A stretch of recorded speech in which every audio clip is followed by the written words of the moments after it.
All right, guys. Hope everyone's doing well. Shout out to all my hustlers out there.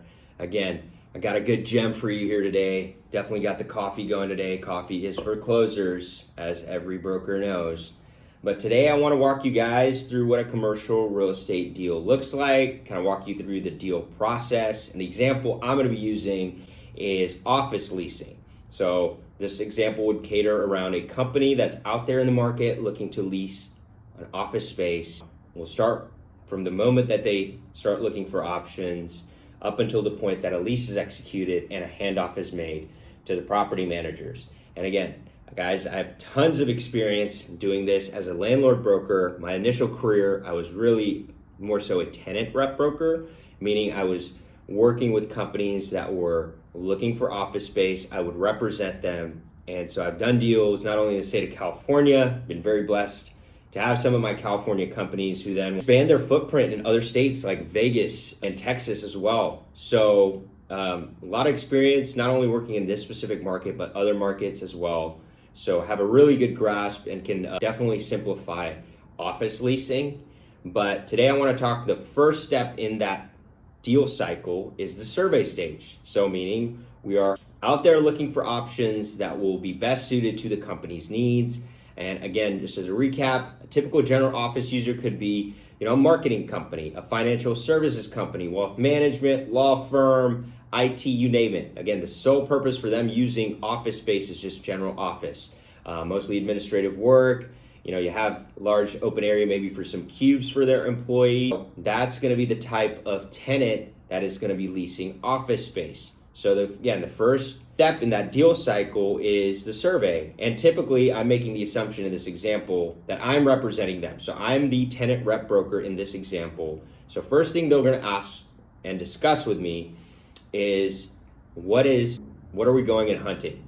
If they're looking to relocate because their existing landlord is jacking up the rents, or are they looking because they have 10,000 square feet, but they need to be in 5,000 square feet? Or are they a company that's in growth mode and like, hey, Robin, we started out as a 2,000 square foot company, but now we need 15,000 square feet. So that's what would start this process, roughly speaking. They would, kind of the topics that we would start discussing to spearhead the search. One was going to be location. So if we are relocating them or finding an option for them, location is going to be big.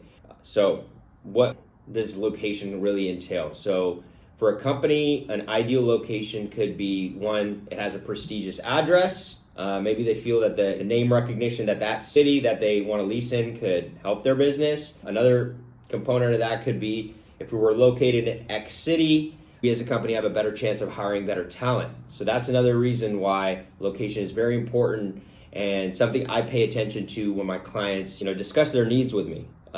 And give me insight on what their geographic preference is. It could be something small as I've worked with decision makers that will relocate their companies to shorten not only their commute, but their employees' commute. Because let's be honest, gas prices in the year 2022, November 22, here in Orange County, California, it's not cheap and companies are feeling it. And it's actually a huge deciding factor when it comes to leasing office space, which is right now, of all the three commercial real estate asset classes, facing the biggest challenges right now. So location is something we're going to be discussing in the survey stage. Two, another thing that I like to discuss with my clients is what's your square footage look like? And again, sometimes you can bring in a special expert like a space planner to help space plan the ideal layout for them. But oftentimes, usually a company has a rough idea that they can give me and enough to really help me go out there and start searching and also narrow down those options. And then something they're going to be discussing is the layout. So maybe it's their existing office. They wish they had a few more offices. So that's why they're going to task me to find another location that has X number of offices that would suit their needs. Maybe it's something that has 4 or 5 offices, 2 conference rooms, a little open kitchenette. Maybe there's a preference to be also on the ground floor within a building. So that is huge sometimes for clients, depending on their business. If they are somewhat of a medical tenant, right, having patients trek up higher floors of the building could be somewhat of an inconvenience. I know when it comes to medical tenants, they primarily love ground floor prominence and to be located there when it comes to leasing office space.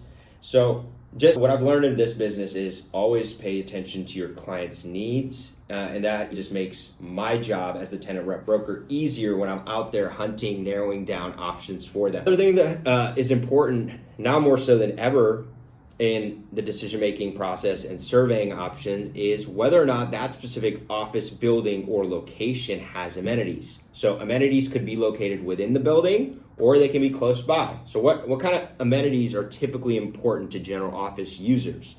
I would say now more so than ever, on-site food amenities are huge in terms of what gets leased best in the office class. Having a shared conference room amenity is viewed favorably by occupiers of commercial property. Another thing would be a fitness center is plus, definitely a plus. I don't think it's necessarily a deal breaker, but you're going to see a lot of that type of product in very prestigious locations where the rents are obviously a lot higher as well. Another thing that tenants are very mindful and important to them, and it's not touched on a lot, but parking. So the office buildings that I represent here in Orange County, California, all of those are free surface parking, meaning that if you are a company, you're leasing space, the landlord is not charging you for parking. You are basically allotted unreserved stalls, first come, first serve, on a ratio of 4 unreserved per 1,000 rentable square feet. Now, there are locations, again, the higher rents, where they have parking decks, and you could be subject to charges per stall per month within your lease. So again, those types of companies understand that that is a cost that they have to factor in when making such a decision, but it's an important topic of discussion at survey stage. So a company could tell me, hey Robin, I want you to look for options where it's only free surface parking. I don't want to be charged for parking, because there are certain locations where an ownership could own a building. There is a deck associated next to it, but they don't have any control over what the parking deck is charging for parking passes per stall. So that then becomes a separate negotiation process. And again, if you're not fully aware of that going in, could become a low-key nightmare. So you want to avoid that, have a good understanding. And again, all of this is done during the survey stage. And last but not least, again, is pricing. So most companies that I work with would always let me know a target budget in mind. I think it's safe to say that every client I've worked with is always looking for a steal of a deal, even if you are trying to lease in the most prestigious space. So pricing is important. And they also task me to look for options where they understand that the landlord would be willing to show them a lot of love by offering concessions in the form of free rent. Maybe it's offering them a tenant improvement allowance, meaning that landlord provides them a certain amount to do a build out if necessary. And then another one in the survey option, a topic of decision that could arise is spec suites or move-in ready options that are already spec'd out. Sometimes tenants will wait very close to their lease expiration, and as that nears, they're like, oh, they're kind of in panic mode. So they most often maybe have 30 or 45 days left. Now, again, I've had the blessing of working with a lot of proactive clients who won't wait last minute to start their search. But an office tenant could be like, hey, my lease is about to expire at my current office building, 60 to 30 days. I need something to move into ASAP. So there are options out there that are called spec'd move-in ready options, meaning that the ownership has already poured in capital, done the build out to basically where a tenant can just move in right away once a lease is signed, payment has been received. Those are called spec suites. So what they'll do is they'll go in, construct a very nice office space with offices, some open area, some kitchenette with brand new finishes, new paint, new carpet, new lighting. And again, they understand, and most ownerships do this with the mindset that, hey, this can accommodate a quick move for an office tenant. And then additional modifications needed, kind of somewhat go away. But most oftentimes, even when I've leased spec suites, most oftentimes have some sort of a slight change. I know sometimes the tenants may want a different carpet finish, maybe a different paint scheme in their office suite. So those are just the minor modifications that normally arise even when leasing move-in ready spec suites. But that is what the first stage looks like. It's called surveying. And again, they most likely work with a representative. Some tenants do like to do it themselves, but I'm a proponent of companies finding good, responsive real estate brokers to really help be their eyes and ears of the market, hunt down options for them, and really make that process easier. Because what I pride myself in doing with my clients is, hey, look, you have to run that company. You have employees to deal with. Let me deal with the headache of finding you the best space to suit your needs. That is the first stage. I will cover the next stage in this deal cycle of office leasing in the next video. I hope you enjoyed it. Guys, leave a comment below. Feel free to like and subscribe. Don't be afraid to show some love. And as always, see you next time. Take care.